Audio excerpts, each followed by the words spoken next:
Good afternoon, everyone, and welcome. It's great to see so many of you connected with us this afternoon. My name is Chloé Pété. I represent the Media and Learning Association, and I'll be your host for today's session. So before we move into the actual content of today's webinar, and while a few more participants are still joining us, I would like to briefly go over a few house rules.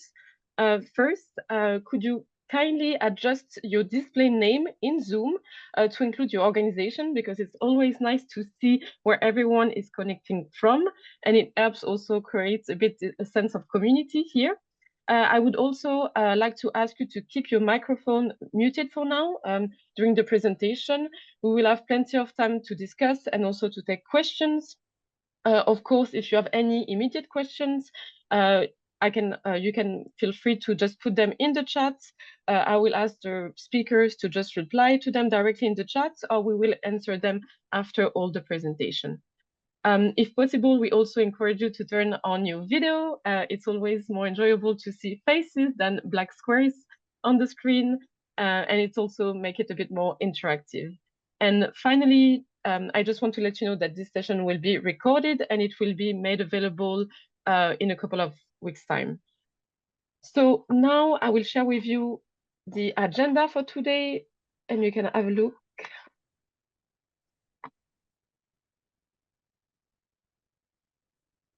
Voila. I won't go through the whole agenda because we have a lot to say today, and so we will be running out of time.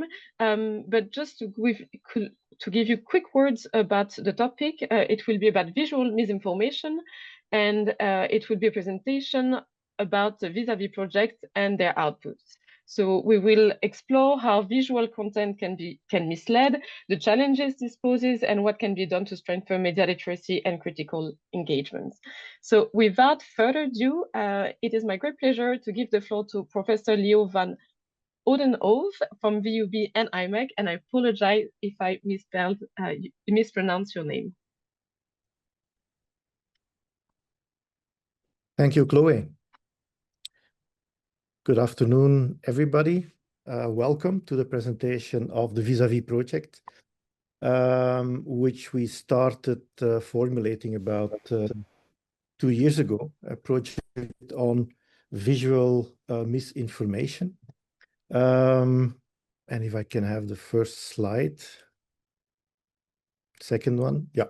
Okay, when we started formulating this project, we started from a couple of challenges we saw in the scientific field at that moment related to mis and disinformation. And the first challenge we saw is that a lot of research focuses on textual information. And at the time, not that much research was actually looking at mis and disinformation in its visual forms, and mainly looking at the value of images, the truthfulness of video. In the meantime, we see that a lot of content is AI generated, causing a lot of problems in terms of people recognizing whether visual information is actually correct. Second observation we started from at that time was that there are technical instruments to identify misinformation in its visual forms, but that a lot of those technical instruments are actually focused on a professional audience, require a lot of technical skills to actually use that type of technical instruments for citizens or people to identify whether videos or images are actually correct. And that a lot of those instruments are cumbersome to use for normal users. And we actually wanted to change that. We wanted to start experimenting with the larger audience of using technical platforms to identify mis and disinformation. Apart from that, I think you all know this dichotomy that young people predominantly consume visual information, but are not that good always in terms of media literacy, in terms of recognizing mis and disinformation. On the other hand, older people often have better media literacy skills, but are very hard to reach in terms of media literacy interventions. And on the other hand, older people are not always or do not always have the required skills to operate technical systems or technical platforms to identify mis or disinformation. So VISAVIS actually focuses on these challenges, and what we've actually done is that we combine, on the one hand, digital tools with media literacy interventions, and that we do that in the citizen science way. I think what's very important for today going forward is to realize that VISAVIS actually tries to do two things. On the one hand, it has developed interventions in the field with audiences in relation to mis and disinformation in video and image formats. So the intervention part. On the other side, we've tried to scientifically analyze whether these things actually work, what the advantages are or disadvantages are. And we've tried to do that in different campaigns in Belgium, Sweden, and the Netherlands. And now we have a more general campaign focusing on Europe. We've used the citizen science research methodology, which actually means that we've worked with citizens, that we've involved citizens in those different countries in our interventions, and that we've actually asked them or involved them in the research so that we can actually learn and that we combine hands-on learning experience with learning from our sides into how users and how citizens actually use the platforms, use our interventions, so that we can assess whether they are actually have an impact and that we can evaluate going forward what the value of these types of interventions is. Thank you.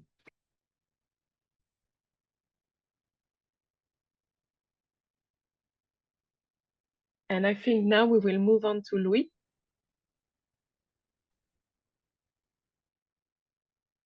Louis and Zara, and they will talk about citizen science campaigns and the lesson learned. Yeah, I had problems with my audio as I'm sharing my screen. But I'll try again. So now later I will start with a short video on the VISAVIS project, which will be a quite good introduction for the rest of the presentation.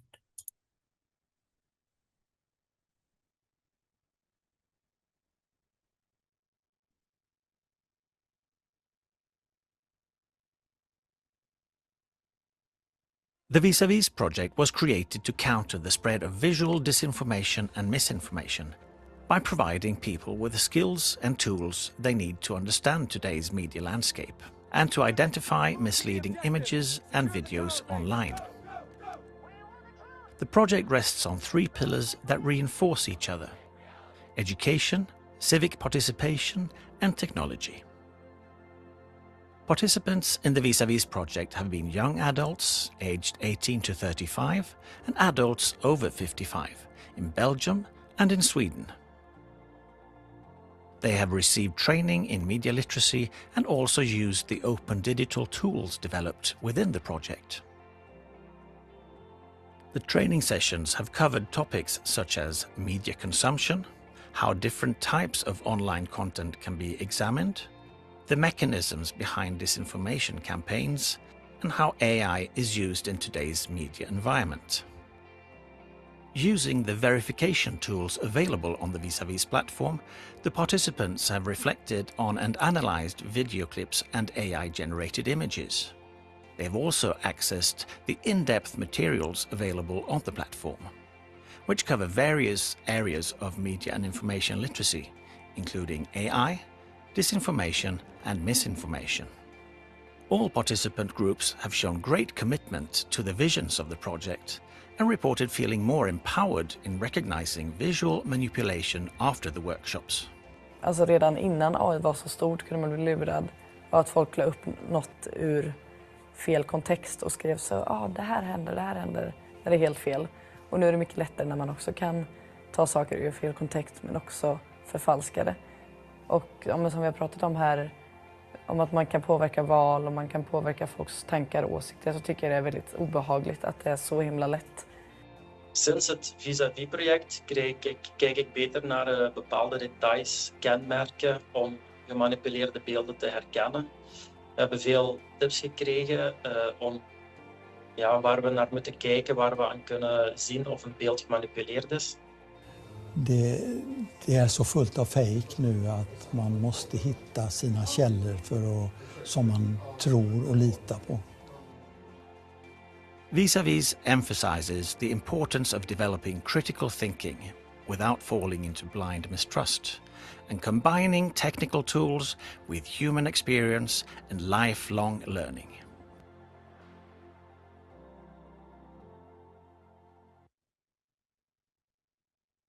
Yes, thank you, Louis.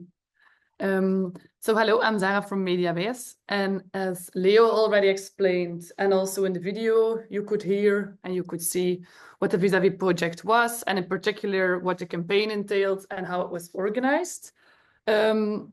But as it was for VISAVIS, the first time to set up this sort of citizen science campaign, we'd like to give everybody here some insights as well on how we set this up, how we did this, how the process was for us, and what lessons we've learned. So, of course, the first step was to recruit enough people, enough citizens to participate in the campaign, and especially also to keep them engaged throughout the whole period, throughout the 2 months that we ran the campaign in Flanders. And so we launched a call for participants 1.5 months before the start of one of the first sessions. And in retrospect, that was actually relatively short if we look back at it.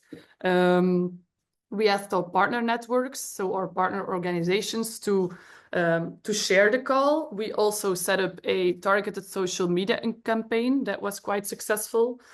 We asked the Flemish citizen science platform Iedereen Wetenschapper, or Everybody Scientist, to also set our call in the spotlights. We printed and distributed flyers in large public libraries and across different universities in Flanders.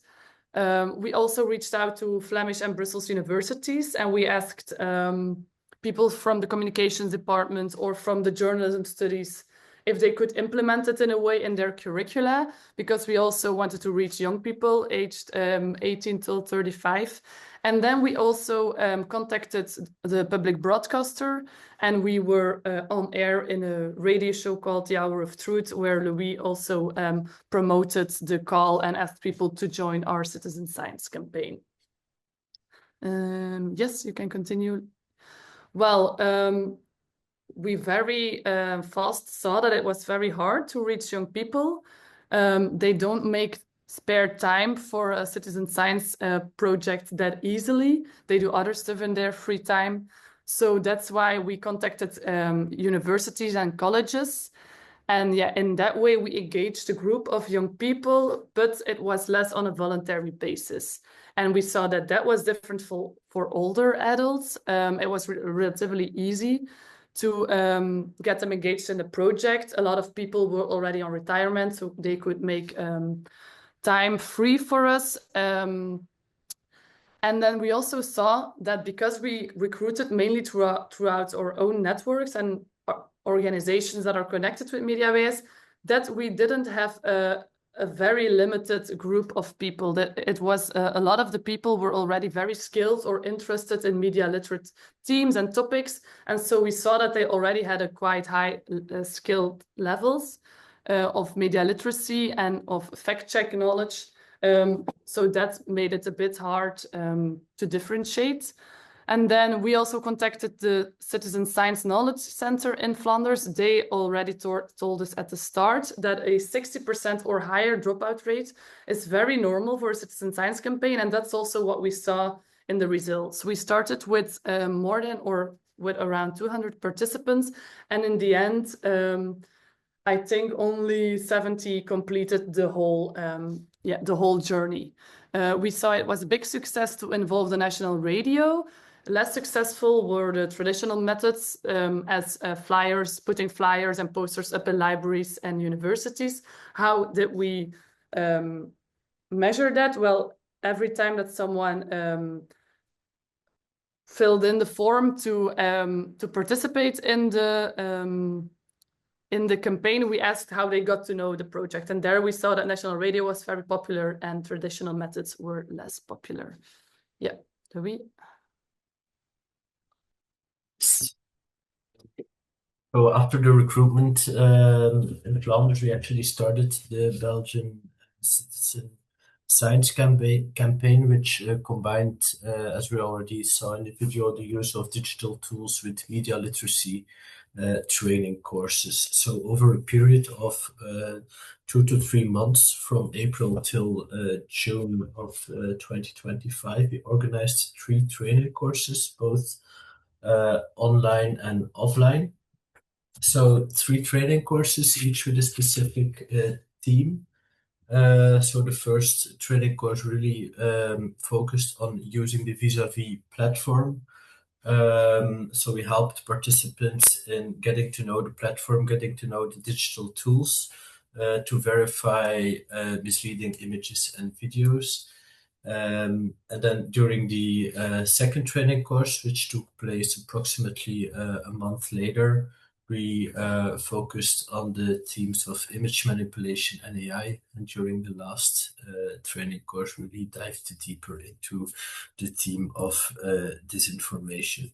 So for each of these trainings, participants had the possibility to attend either an online webinar or a physical training course in Brussels. Of course, the online webinars were more popular, so we had more attendees there. But during the physical training courses, we had more possibilities to go really in depth, discuss some questions, and stuff like that. After the training courses, we sent out an evaluation, and can see that all 3 trainings were evaluated quite well, actually, with the third one being evaluated as the best one. And we also asked, okay, after you participated in the 3 training courses, what are now some of the things you take home with you? What are some of the key takeaways? And we see that people indicated that they are now more aware of what to look for in suspicious images, that they also got to know some tools for verifying images and videos, including the VISAVIS image inspector and video inspector tools, but also tools like Google Lens, for example, and that they are also more critical towards online images and messages. Throughout the training courses, so over the period of 2 months, we also tried to support our participants. So I think 1 or 2 weeks after we hosted our first training course, we organized a support webinar, which was not mandatory, but was set up especially for those who were having difficulty getting started with the verification tools from VISAVIS. And we also had a separate mailbox, especially for the Belgian campaigns. So participants could always mail to that mail address. The mailbox was monitored several times a week. And we actually saw that this specific approach was greatly appreciated by all participants. In between the training courses, we also tried to create some engagement, to have weekly points of contact with our participants. So each week we send out a mailing with some project updates, but the mails always included one new online exercise focusing on misleading images or videos. So and also these exercises were greatly appreciated and were really helpful in creating the engagement with all the participants. And we also saw in evaluations that these exercises were greatly appreciated. I've included some examples here. So these are 2 questions from the 8 exercises we made in total. For each question, there was feedback provided, and at the end of an exercise, participants got to an overview page where some general tips on verifying images and videos were combined. As for the follow-up with participants, so I already explained the weekly mailings we did with the participants on Friday. What was also quite interesting, we tried and we did succeed in setting up a WhatsApp channel, specifically for the VISAVIS project. This was also not mandatory, so people could choose whether or not to follow this WhatsApp channel. It was a way of it was actually one-way communication about project updates, but also a way to share interesting news articles on the topics of AI or misleading images. We shared the interactive exercises. So yeah, it was actually quite interesting to experiment with this kind of communications channel. Maybe we'll share also some quick lessons learned that we got from the Belgian challenge. Of course, we learned that we do not have to underestimate older audiences. It kind of breaks the stereotypes that older adults are not automatically digital illiterate. But of course, we should also avoid overestimating them. Goes a bit hand in hand with the second one, and that is, of course, know your audiences. It could have been better for us to, or it was for us better to assess beforehand what you're addressing and then see what prior knowledge they have and then differentiate by a different knowledge level. Because now we saw that sometimes it was hard to find a pace because some people know basics concepts already, others don't, and then you have to provide simpler explanations. And in that, it's really good to before you start with giving trainings and doing exercises that you know very well your audience. Then thirdly, it works very well to use examples that connect to the participants' interests and everyday life. And we also really encouraged them to bring their own examples, so they could always put them in the chat or tell them to us or email them. And then we used these in the exercises and trainings as well. Of course, we also always took the time for concerns and for questions. And we made sure that they felt safe enough to talk to us about what they saw online, what they feared online, what they wanted to learn. We saw from all the participants actually also a very strong engagement around ethical and societal discussions on AI. And even the less tech-savvy participants felt very involved. And it's not because they maybe not always have the right digital skills that they don't have a clear opinion about the societal impact of technology. And that was very interesting. And we also try to bring it up in every session or exercise that we did.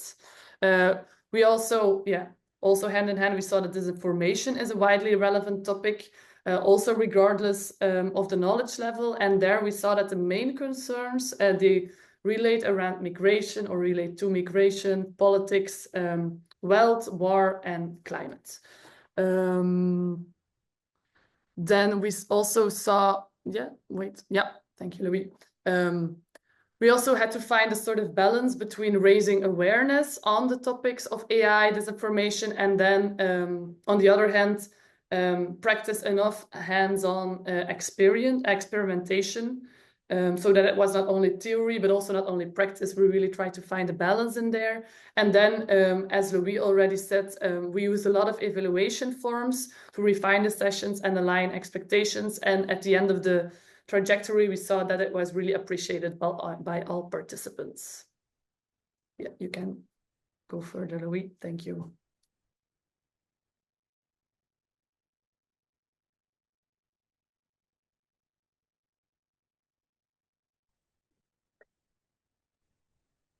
Johan, I think you're up.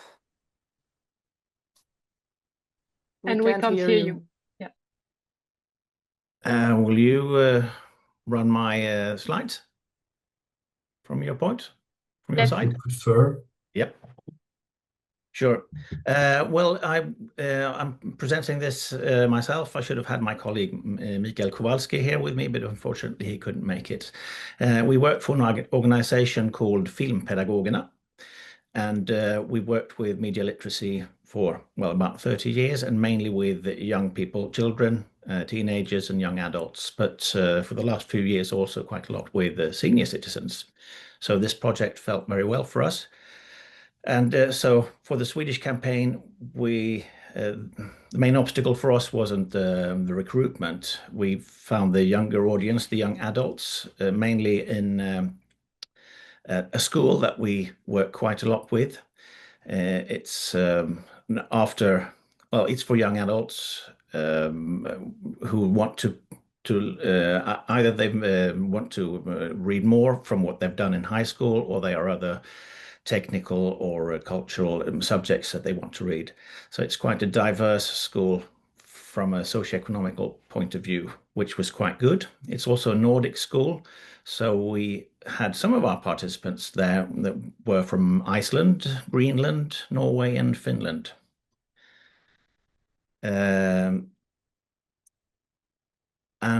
So that's where we met the young adults, and we had all of our sessions were in-person meetings, all our workshops, and we met the young adults in 2 different locations, and we had 3 workshops with each group.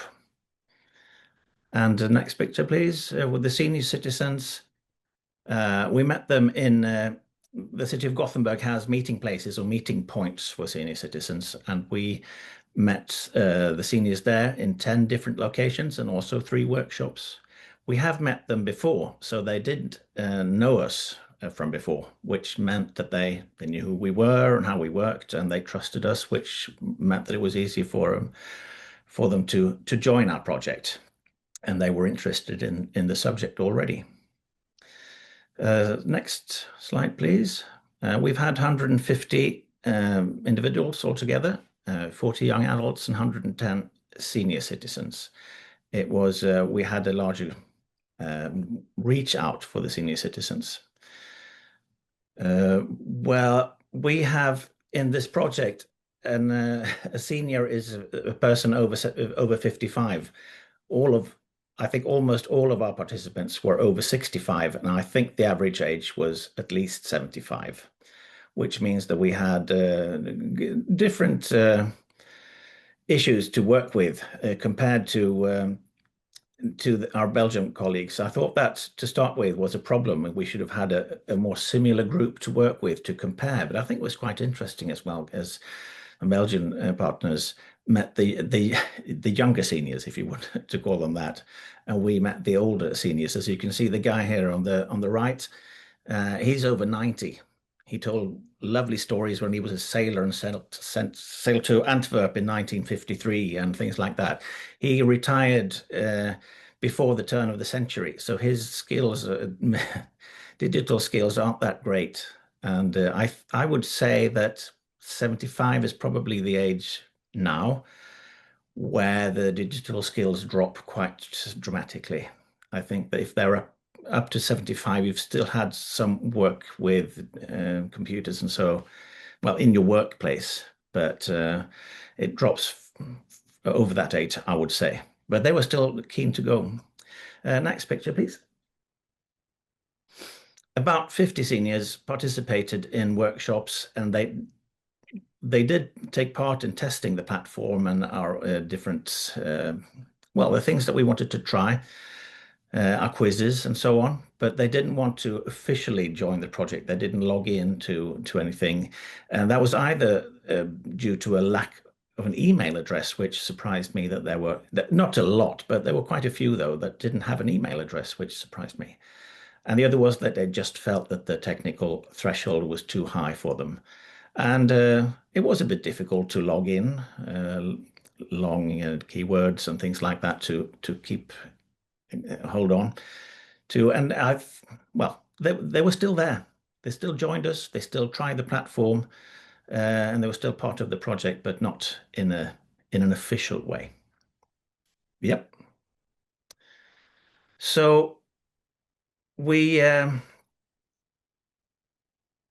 the Swedish campaign started 3 months after the Belgian one, so we discussed with our Belgian partners how we could have similar content in both campaigns so that they could be compared. And we tried to keep the themes and overall topics consistent between the two campaigns as much as possible. And we also, of course, listened to the lessons learned from the Belgian campaign so we could avoid different problems and so on.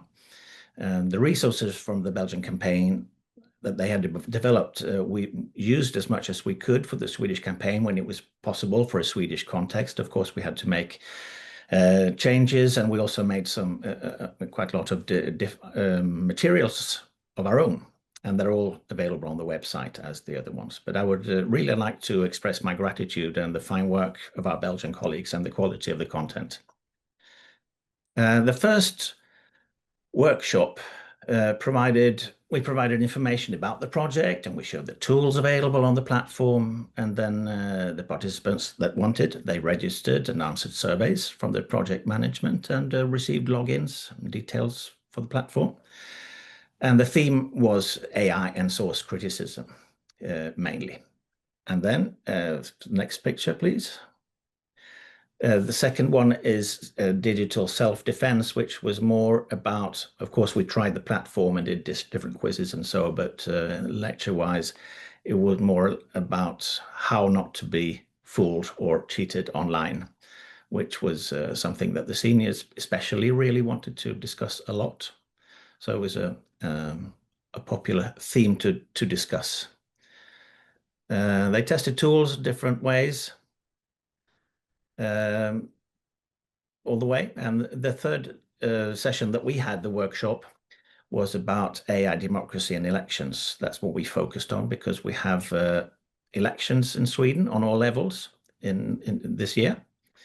So democracy, misinformation, disinformation as a whole. That's what we were doing mainly in the workshop 3. And they also answered questionnaires from the project management. We haven't had the data from that yet, so we're not quite sure what the results are yet. We're not finished with the project, but so we haven't concluded the data from the Swedish campaign yet. So next slide, please.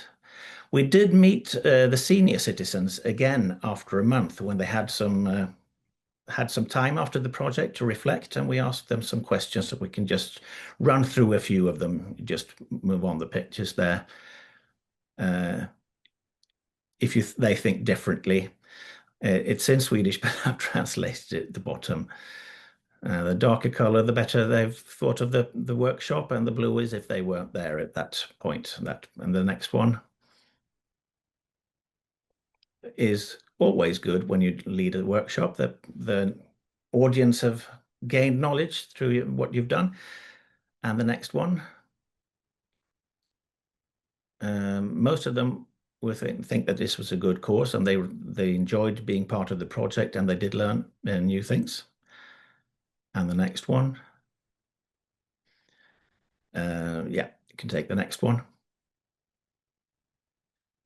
So if they feel that they've been strengthened, that is, of course, we discussed also what it was. And for the younger audience, it was that they felt that they had another tool to use, among other tools, when they wanted to check images or videos online. And also resources that they could find on one platform that they now know fairly well. For the senior citizens, it's been, well, I would say the technical threshold, that they now dare using their tools in a different way, and they can also test and try what is correct or incorrect. Yeah, next one. And they do feel better equipped, at least after they've joined, taken part of the project. So yeah. Here's a picture. We took some of the seniors and put them together with all the media that they use. And it was good to see them again, and they had some distance to the project, and it was good to hear that they do actually believe that they see media in a different light. And yeah, it's really been great to be part of the project and see how especially the seniors have grown in their way of using and seeing the media. So thank you. Yeah, Louis, are you still doing the presentation? Yeah, okay, thank you. You can continue to the next slide if possible. So as was already explained in the introduction of this webinar, the VISAVIS campaign was not just providing people with tools, verification tools and media literacy trainings, but we also collected or we tried to collect some data while doing it. And what we did, we asked participants both in the Belgian and Swedish campaign to fill out a demographic questionnaire, as well as a pre-questionnaire and a post-questionnaire. And then we also have some platform data. So, for example, how much did certain participants use the verification tools? What kind of images did they input or videos did they input in the verification tools, and so on. So that's mainly what kind of data that we have been gathering throughout the Belgian and Swedish campaigns. You can go to the next slide. As was already mentioned before, the data analysis is still something that's being conducted right now, so it's still a work in progress mainly. What we're doing for the analysis is a combination of quantitative and qualitative analysis because, well, yeah, the questionnaire sometimes also has some questions that need a qualitative interpretation and less of a statistical interpretation. But what we've tried to do to make a bit more sense of all the data that we've gathered is come up with some outcome variables, which we grouped into different teams. Like, for example, awareness. Did people become more aware of the mis and disinformation problem? For example, also skills self-assessment was done. So do they feel more confident now that they follow the trainings and that they use the platforms to identify mis and disinformation? And also some behavioral variables, like, for example, right after following the campaign, are they more cautious? What actions do they now take when they encounter certain images and videos, and so on? You can continue. Yeah, as said, the analysis is still ongoing, so I just decided to use a small example right now.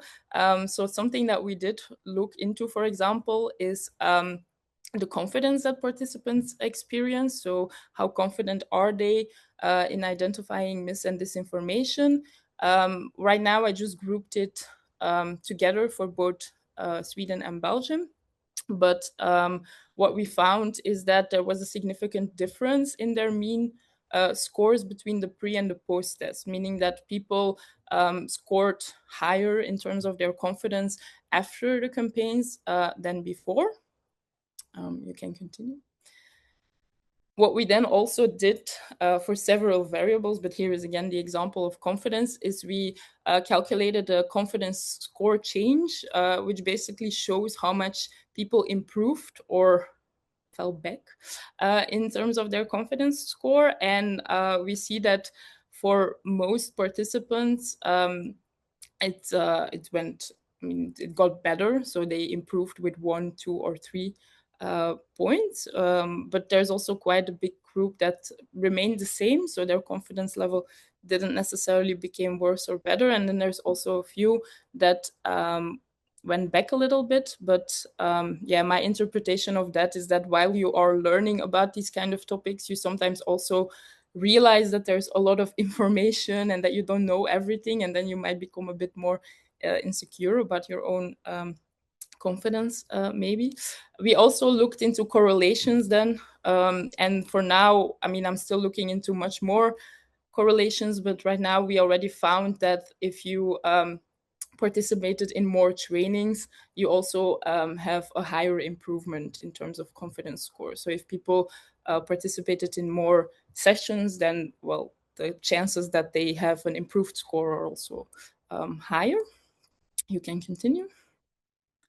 So yeah, some other preliminary results that I would just briefly want to touch upon are related to the awareness theme that I mentioned before. So in terms of like the misinformation problem, so that was a question about, do you think that misinformation and disinformation is a problem?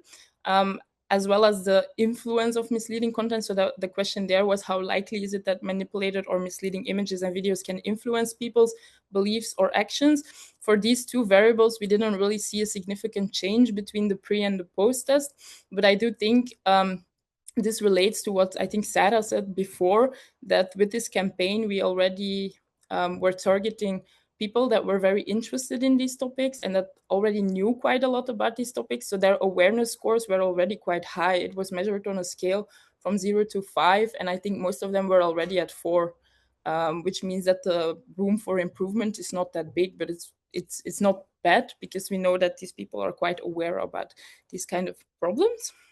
Another thing that I already saw in the analysis is that for the variable that was related to coming into contact with misleading content, so we asked them about how frequently do they encounter fake, manipulated, or AI-generated images. There we saw a significant difference in the mean. So there was an increase in their own reporting about how frequently they came into contact. I don't have a explanation yet, but I'm just wondering if with regards to this variable, for example, is it because they encountered it more actually because they were involved in the campaign, or was it that they became more aware of it and that they could recognize it better? It's something that that we will probably discuss further among the partners at a later stage. You can continue again. So yeah, it's not that much yet, because what I said is that the data analysis is still ongoing, but the next steps are to finalize these pre and post test variable comparisons, so to see whether there are differences between before the campaign and after, so did changes occur, and also what effect did campaign engagement have. For example, did people who did more trainings or who did more exercises or used the tools more improve more, for example? And then another step is to look into the effect of other variables, because right now I just compared pre and post, but it's also interesting to see if there's a change, if the changes are different for different groups. For example, is there a difference according to gender, or is there difference according to educational level, these kind of things. And then finally, what I'm also still looking into right now is the possibility to conduct a content analysis on the images and videos that people put into the verification tools, because, well, they use the tools for exercises, but they might have also used them in their free time, or when they just, were online and encountered videos and images. And it would be interesting, in my opinion, to also look into what kind of content are they actually verifying with these kinds of tools. Is it political? Is it related to war or these kinds of topics? So that's something that's still underway, but that we are looking into right now. So voila. Thank you, Lemoni, for the analysis results. Now I will give the floor to our colleague Olga from CERT, who will give a short demonstration about the VISAVIS platform and its verification tools, since these were actually central throughout the entire project.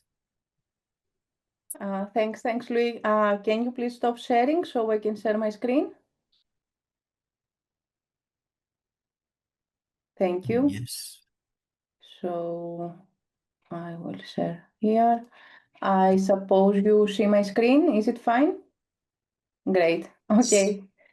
So hi everyone. I will start with the presentation of the VISAVIS platform and then the two verification tools. So in order to access the platform, you just need to type visavis.iti.gr and you will access the verification platform, the VISAVIS platform. You will see here a login or register button. You don't need to mind, because this is just for the citizen science campaign. There are no additional features if you log in or register, so you can freely use the platform without the need of login or register. So core part of the platform are the two verification tools and also the media literacy resources. Starting with the verification tools, the video inspector. It is a tool that what it does is analyze an input video It segments the video into shots and extract keyframes, and then it collects evidence to determine if the video is out of context. By out of context, we mean cases where an old video is reused and presented as if it were recent breaking news. This is a common disinformation tactic. So the tool helps users understand whether a video may be misleading because of temporal misinterpretation. The other tool is the image inspector, which analyzes an input image, and the purpose is to provide evidence indicating whether the image is AI generated or not. In a moment, I will show you one example of each tool, explaining in more detail how the tools can be used, what types of the results they provide, and how users can interpret these results. Following the rest of the material in the platform, here we have the media literacy resources. Here, this includes educational blogs and materials designed to empower users in detecting visual-based information. We split the material in 3 thematic categories, and user can enter into each of the categories and find out all this useful material that partners prepared for the project and for the citizen science campaigns. Another section in the platform that is useful is this About Us section, which presents information about our project summary, who we are, frequently asked questions, and of course, if you want to contact us, you can use either the email or fill in the form. Last, this news section provides some blogs about our activities, related work. You can also check these articles, which are very useful. To conclude, I will not talk about this campaign page because Zara will explain it later, so this will be left for the rest of the webinar. I will just say that the platform is also available in 3 additional languages apart from English, so we ensure accessibility to a broader audience. Now let's use the tool. So the video inspector, it is developed by the IDT lab of CERT. This is the user interface, so clicking on the button on the platform, you are redirected directly to the platform. Just a moment, because here I have from the Zoom. Okay, now it's better. So here we have a menu with about this tool. These are some usage instructions of the tool and some relevant publication which might be interested in order to learn more about the technologies behind the tool, a disclaimer, a button to return to the VISAVIS platform, and also the verification tools are also available in all 4 languages that the platform is. What we have before using the tool, which is useful for the users, is some guides. A guide on how to submit a valid video URL and a guide to the video inspector. This material is in the platform, you can find it there.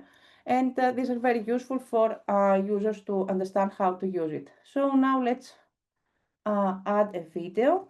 You can either paste a video here or you can upload a video from your computer here.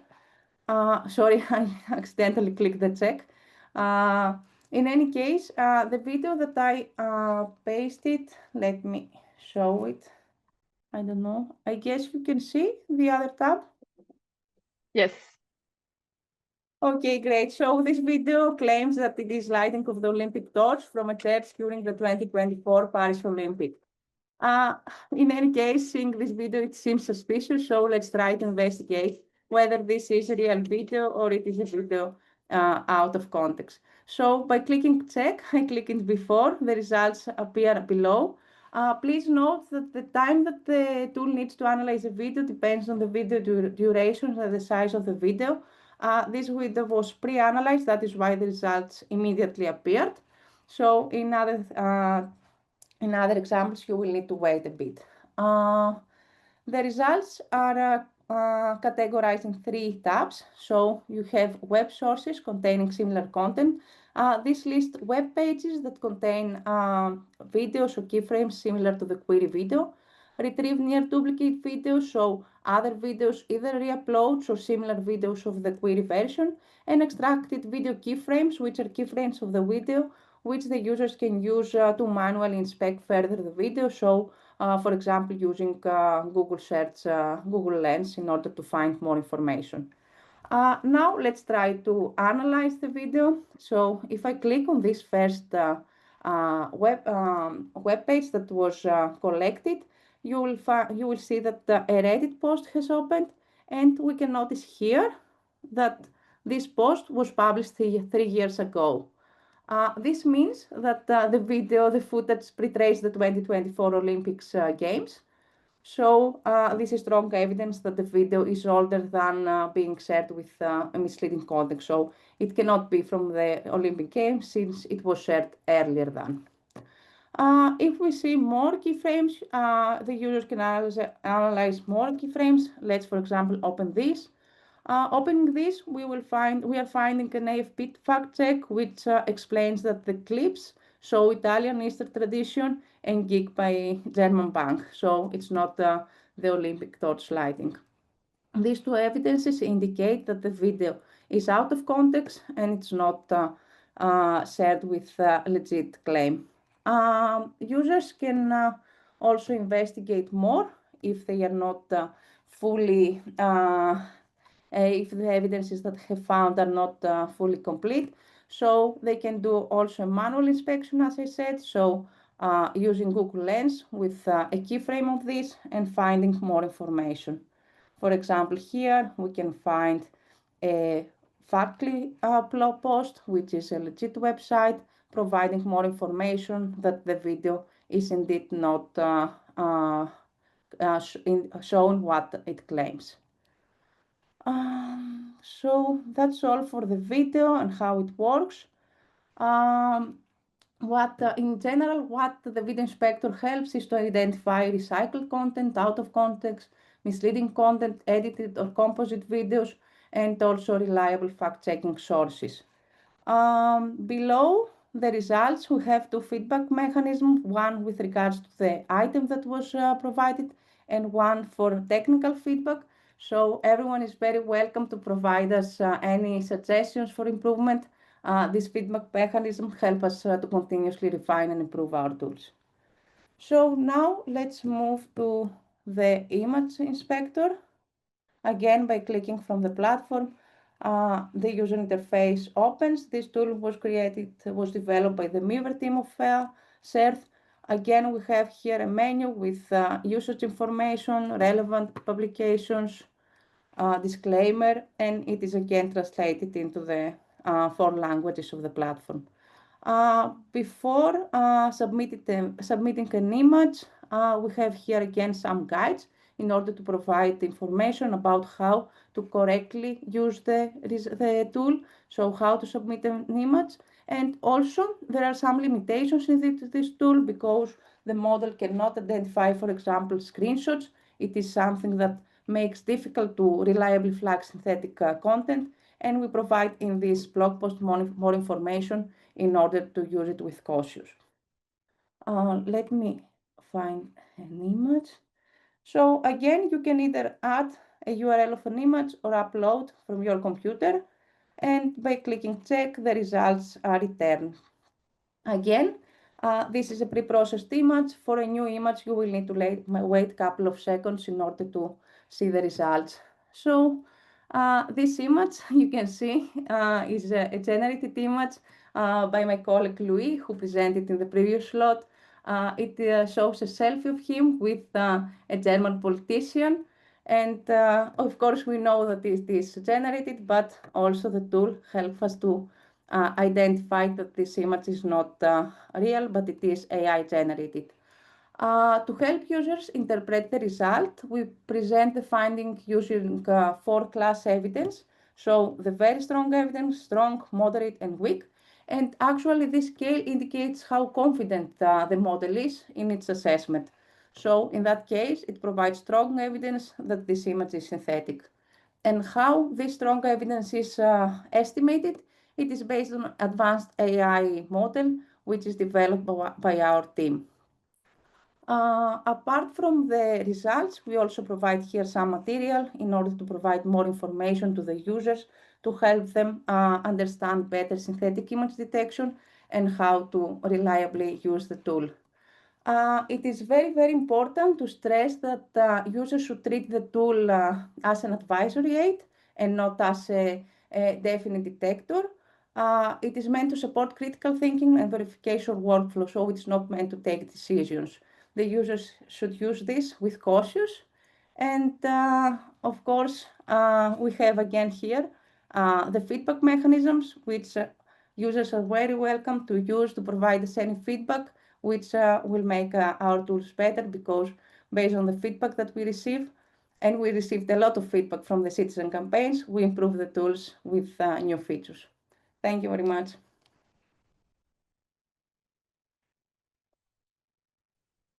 Thank you for that presentation.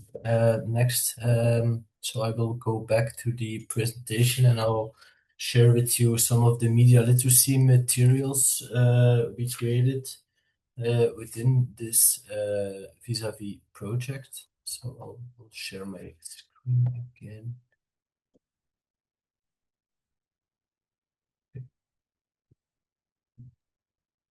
So actually one of the last things we created within the project, it's been finalized since last week now, is a practical guide for recognizing and understanding misleading images and videos. So it's a guide of approximately 20 pages available in English, Dutch, and Swedish, and it includes an explanatory glossary with with explanation of some of the difficult words such as AI, image manipulation, reverse image search, etc. It includes some tips as well for working around the topics of AI and image manipulation, specifically with older adults. So we combined tips there from both the Belgian and Swedish campaign. The guide also includes a step-by-step guide on fact-checking images and video, which consists of 5 different steps to go through to know whether an image or video is misleading or not. And at the end, the guide also includes a small guide on using Google Lens for analyzing images and videos, because we saw that next to the VISAVIS platform, also Google Lens and other reverse image search tools were quite often used by our participants to verify images. So all this is available on the VISAVIS platform in English, Dutch, and Swedish. Next, we also developed some final interactive exercises, also available through the VISAVIS platform, on distinguishing real images from misleading ones. We have developed 2 final exercises, one focusing on images and one focusing on videos. Here again, some examples, some of the questions included in the exercises. So these are some of the questions included in the one focusing on misleading images. And these are some examples of questions from the exercise on misleading images. Again, for each of the questions, there's a specific feedback based on the answer provided by participants. And at the end of each exercise, you get an overview of some general tips on verifying misleading images and videos. Another thing we published actually throughout the project were some informative articles. You see some examples here. So an article on smart prompting, on recognizing AI images, some guides on using the inspector tools. Also, these are all available in 3 languages, Dutch, Swedish, and English. So this is very briefly some of the media literacy materials we have published so far throughout the project. And I will give the floor to my colleague Zara again, who will give some more information on where are we now and what's coming the next couple of weeks. Yes, thank you, Louis. Following the Belgian campaign from April and May, and then the Swedish one in September, October, November, as of this week, you can go to the next slide, Louis. As of this week, we also launched an EU, an European Union. Any slides. Sorry for interrupting, but Louis, I think you stopped sharing. I could see the slides, but maybe not everybody.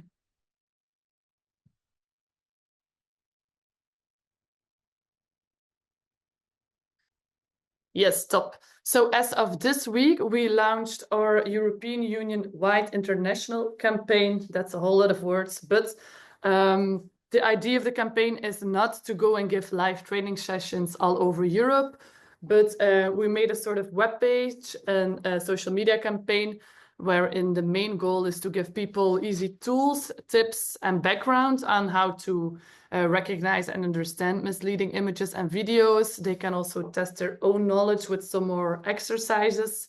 And so we set up a webpage on the VISAVIS platform. I'll put a link in the chat later. And we launched a social media campaign, and we really want to raise awareness on the topic. And we want to show people that you don't have to be a professional fact checker to discern fact from fake. The webpage is available in 4 languages, so in Dutch, English, Swedish, and in French. And of course, we would like everybody here, all these media literacy professionals as well, to use it and to promote the platform and the campaign with your own network. And so we provided easy downloadable visuals to share on your own social media channels from your organization and to share in your own network. You can also endorse the campaign by sending us your logo. And we really want to create an easy way. We really want to show people that with easy tips on your daily scrolling that you can weapon yourself as well against visual disinformation. You can see the campaign link, I think, in the chat already, but that's not the only part of the campaign that we launched. Also, the University of Twente is experimenting with the verification tools with their international students. And I think Shenya from the Twente is going to give us a little update on that as well. Yeah, thank you very much, Zara. So in addition to the European campaign with the lovely visuals, we are actually conducting like a full study now among international students as well as Dutch students, so also the younger age group. So we try to collect a minimum of about 150 students and other participants, but mainly students, for this study. And what we do is have them work with the different tools, so they can upload images and videos that they find themselves into the tools that you've seen before. And this is then combined again with the surveys that earlier have been developed by the VUB and also been used in Sweden, where we now really see the full-blown version of whether the tools work, how they're being experienced, what people have learned by using these tools or not. We also try to measure in that survey how they've what they've learned by using the tools, but also how they perceive themselves before having used those tools in terms of recognizing AI or fakes, etc. So also their confidence and so forth. So we've launched it about 2 weeks ago with a pre-test, and we're now collecting data till the end of March. So we can obviously analyze this data through April. So if there's any questions, let me know.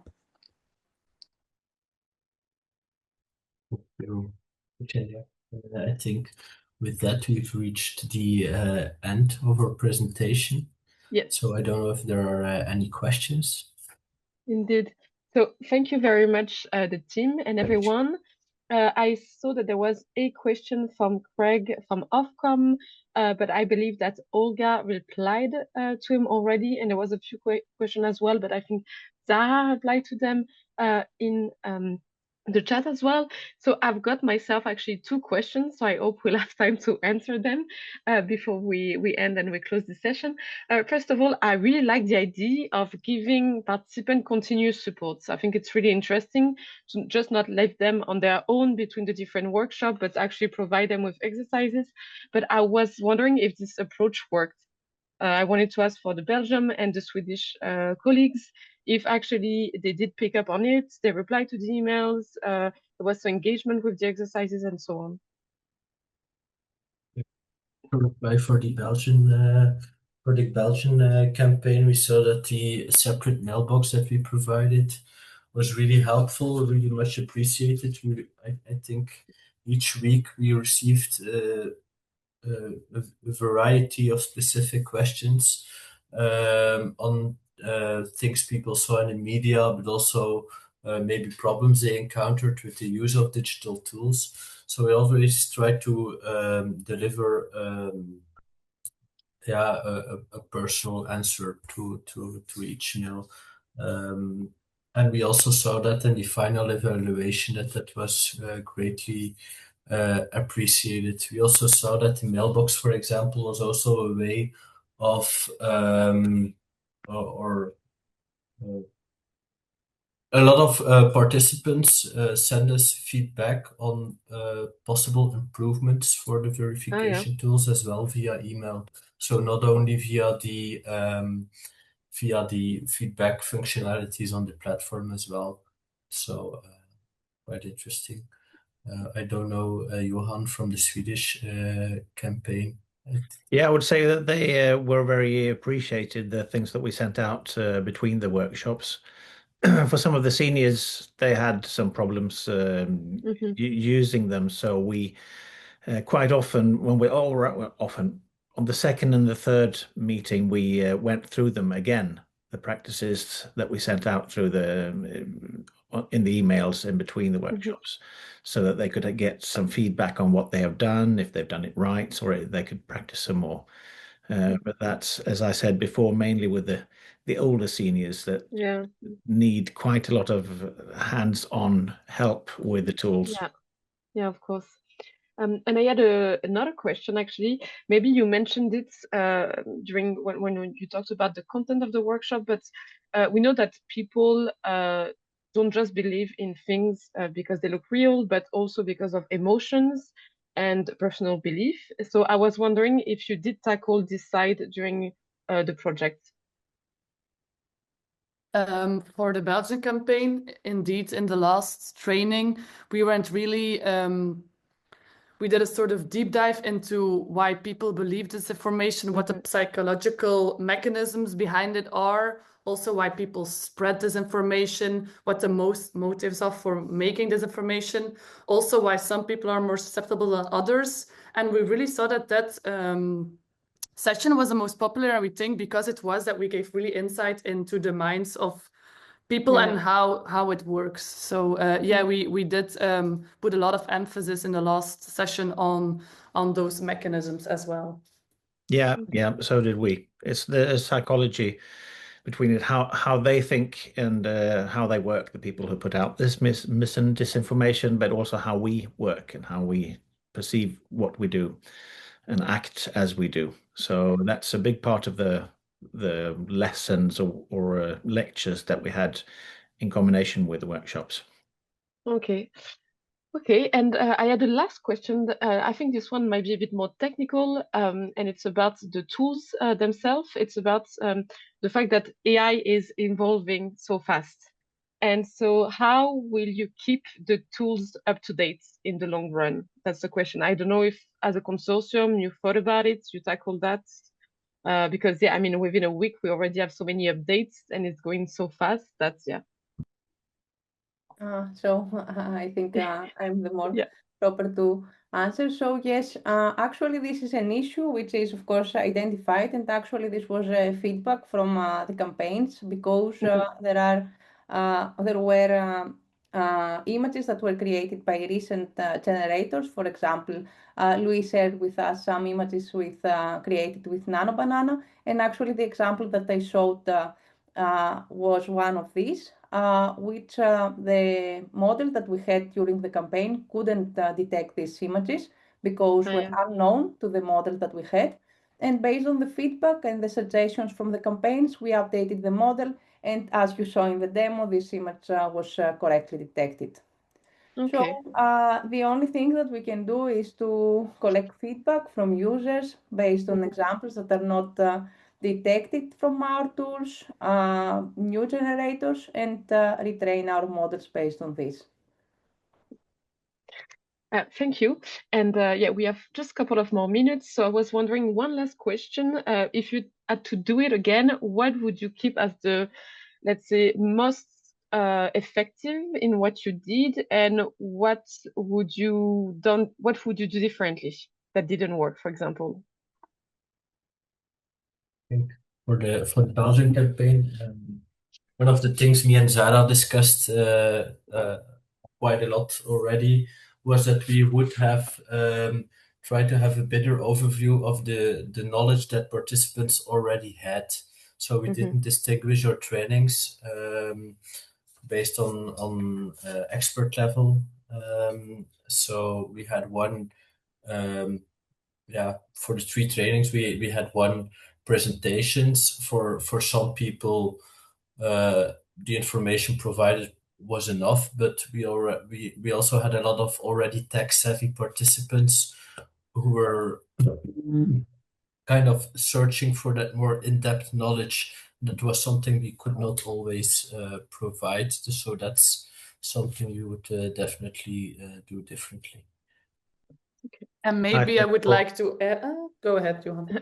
Yeah, I'll just say for the Swedish campaign, I think we would like to do like a pre-test before we launch the full campaign, to find out some of these things that our Belgian partners are talking about, and also some of the technical issues that we've found out along the way, things that didn't quite work out, and we could have eliminated some of the irritation moments from the participants when things didn't work out quite as we had planned. And I think it would have worked more smoothly if we'd been through those problems a couple of weeks or a month before we launched the big campaign. Okay. Yeah, Zara? Maybe I just wanted to add that giving the trainings in person as well was really something that we felt from the participants, that they really they really liked it, because there's so much online these days. And then asking them, although it was only a small group of maybe 10 people that consistently came to the meetings in person, we really felt that that was a big plus for the trainings. So I think we would definitely do that again, and even try to maybe set up more in-person trainings, maybe in different sites of the country. So not only in Brussels, but also in Ghent or something like that. But for people in rural areas to be able also to join you, indeed. Yeah. I can just say there as well, the older seniors, we would never have reached them in an online campaign. We had to have them in in-person meetings, otherwise they wouldn't have come or joined. I just have one last question that came up in the chat. So if we can answer it, sorry. Someone asked if the participants have their own iPad, or did you provide them with it during the workshops? From the Swedish campaign, we provided them with iPads if they wanted, especially the younger participants. They had their own tools. They sometimes tested the platform both in their phone and in a borrowed iPad, but we always provided them with an iPad if they wanted to have one. Okay. And Louis and Zara? Yeah, for the in-person meetings, we asked the participants to bring their own computers, and most of them did. So that was actually Not a big problem. And if someone didn't bring their computer, we let them work in groups. So Okay. yeah, we didn't have a lot of troubles with that. Okay. Okay, so I will thank you everyone. Thank you everyone from the team, the VISAVIS team. Again, I will just double up on what Zara said, and please share the campaign in your own networks and channels. Use the different guides and exercises, look at the videos, and yeah, share all of that around you. So thank you everyone. I have just a couple of information to share with you before the actual end of our session. Is just about the upcoming different webinars that we have on. So first of all, in partnership with All Digital, in March, we will have a session titled "What is Research Telling Us About Digital Wellbeing in the Learning Context?" And in April, we will have Media Literacy in Action, producing radio and podcasts for young audiences. And finally, in May, before the summer holiday, we will have From Policy to Practice, Advancing Gen AI Literacy in Higher Education. This last one will be related to an ongoing project that we have at the association, which is AI Literates. So thank you again to all of our speakers. Thank you all for joining us, and I wish you a good end of the day.